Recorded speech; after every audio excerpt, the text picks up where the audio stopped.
Jasad Wanita Diborgol, 3 orang diamankan polisi diduga terkait utang piutang.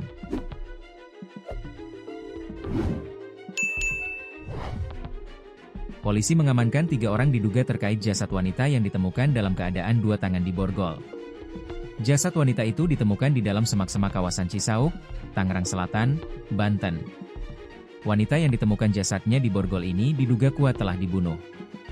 Terkini polisi disebut sudah menangkap 3 orang yang diduga pembunuh wanita Malang ini. Berdasarkan rumor beredar, korban dibunuh terkait persoalan utang piutang meski belum terkonfirmasi.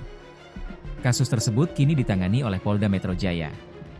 Kapolsek Cisauk AKP Dhadi Arsya menyampaikan jenazah yang sudah membusuk itu seorang perempuan berusia sekitar 20-25 tahun.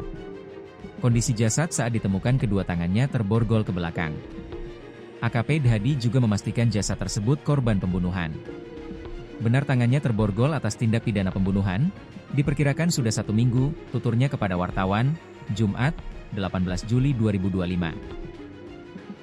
Kasus ini ditangani Polda Metro Jaya. Menurutnya motif dibalik pembunuhan hingga saat ini masih didalami. Meski beredar desas-desus ini terkait utang piutang.